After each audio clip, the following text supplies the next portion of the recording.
ಕೈನಕ್ಕ ಭದ್ರಯ್ಯ ಸ್ವಾಮಿಗಳ ಕೊಡುಗೆನು ಬಹಳ ದೊಡ್ಡದಲ್ಲ.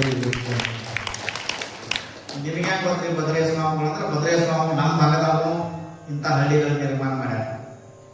ನಮ್ಮ ಮನೆ ಬಂದಾಗ ಹೇಳಿದೆ ನಾ, ಆ ಭಾಗದಾಗೂ ಸಹಿತ ಭದ್ರಯ್ಯ ಸ್ವಾಮಿಗಳು ಆಧ್ಯಾತ್ಮದ ಗುಡಿಯನ್ನು ಕಟ್ಟ್ಯಾರ, ಆಧ್ಯಾತ್ಮದ ಮನೆಗಳನ್ನ ಕಟ್ಟ್ಯಾರ. ಇವತ್ತಿಗೂ ಅವ್ರ ಹೆಸರನ್ನ ಭದ್ರಯ್ಯ ಸ್ವಾಮಿಗಳು. ಭದ್ರಯ್ಯ ಸ್ವಾಮಿಗಳು ಅಂದ್ರೆ ಆಧ್ಯಾತ್ಮ, ಆಧ್ಯಾತ್ಮ ಭದ್ರಯ್ಯ ಸ್ವಾಮಿಗಳು.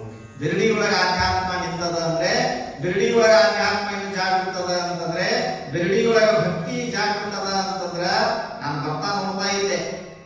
ಎಷ್ಟೋ ಕಡೆ ಪುರಾಣ ಹೋದಾಗ ಗುಡಿಗೆ ಬಂದ್ಬಿಟ್ಟು ಸ್ವಾಮಿಗಳು ಅಲ್ಲಿ ಶುರು ಮಾಡಿಬಿಡು ಅನ್ನುವಂತ ಊರುಗಳನ್ನು ನೋಡಿದ್ದೀನಿ ನಾನು. ಆದ್ರೆ ಇವತ್ತು ಬರುವಾಗ ದಾರಿ ಉದ್ದಕ್ಕೂ ನೀರ್ ಹಾಕೊಂಡು ಹೂವಿನ ಭಕ್ತಿಯ ಹೂವಿನ ಸುರುಮಳೆಯನ್ನು ಸುರಿಸ್ಕೊಂಡ ನನಗೆ ಬಹಳ ಖುಷಿಯಾಗಿದ್ದೇನು ಅಂತಂದ್ರ, ದೊಡ್ಡವರು ನಮಸ್ಕಾರ ಮಾಡಿದ್ರೆ ನನಗೆ ಬಹಳ ಖುಷಿಯಾಗಿಲ್ಲ.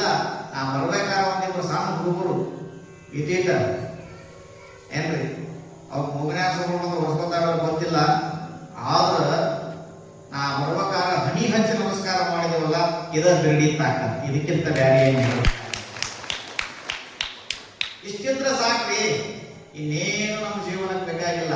ಬಿರಡಿ ಅಂತಂದ್ರೆ ಅದು ಭಕ್ತಿಯ ನಾಡು, ಬಿರಡಿ ಅಂತಂದ್ರ ಅದು ಶಕ್ತಿಯ ನಾಡು ಅನ್ನುವಂತಹ ರೀತಿಯೊಳಗೆ ನೀವು ನಿಮ್ಮನ್ನ ನೀವು ಗುರುತಿಸಿಕೊಂಡಿರಲ್ಲ, ನಿಜವಾಗ್ಲೂ ಸಹಿತ ಬಹಳ ಹೆಮ್ಮೆ ಪಡುವಂತಹದ್ದು, ಬಹಳ ಖುಷಿ ಪಡುವಂತಹದ್ದು.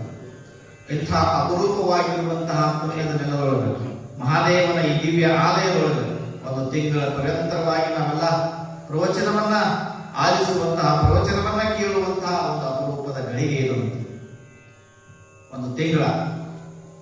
ಏನ್ ಮಾಡೋದು ಒಂದು ತಿಂಗಳ್ರಿ? ಕೇಳೋದಾಗ ಎಷ್ಟು ಕೇಳೋದು? ಒಂದು ತಿಂಗಳು ಕೇಳೋದು. ಎಷ್ಟೊತ್ತು ಕೇಳೋದು? 24 ತಾಸು? 1 ತಾಸು. ಇಲ್ಲಿ ಕೇಳೋಬೇಕಲ್ಲ 1 ತಾಸು, ಹೌದಿಲ್ಲ? 1 ತಾಸು. ಹೆಂಗ್ ಕೇಳೋದು? ಹೆಂಗ್ ಕೇಳೋದು? ಮಕ್ಕಳಿಗೆ ಹಾವು ಬಂದ್ರು ಅದ್ರ ಹೆದರಬಾರ್ದು. ಹೆಂಗ? ಮಕ್ಕಳಕ ಹಾವು ಬಂದ್ರು ಹೆದರಬಾರ್ದು. ಮಕ್ಕಳಕ ಕಾಪಿ ಜಿಗಿದಾಡ್ರು ಮತ್ 4 ಕಾಪಿ ಬಿಟ್ಟಿರ್ ಮತ್ತಿಲ್ಲ. ಅಂತ ಕಂಪನಿ ಇರ್ತಾವ ಕೆಲವ್ರಿ. ನೀವು ಹೇಳಿದ್ರೆ ನೀವು ಜಿಗಿದಾಡ್ತೀರ ಕುಂಡಿರ್ತೀರ ಅಂತ ನೋಡ್ತೀವಿ. ಆದ್ರೆ ಒಂದು ಶ್ರದ್ಧಾ ನಿಮ್ಮಲ್ಲಿ ಇಟ್ಕೋಬೇಕು ನೀವೇನು ಅಂತಂದ್ರ, ಇದು ಸಾಮಾನ್ಯವಾಗಿ ಯಾವ ಪಂಥನಾಟ್ಯ ಸ್ವಾಮಿಗಳು ಬಂದು ಹೇಳಕ್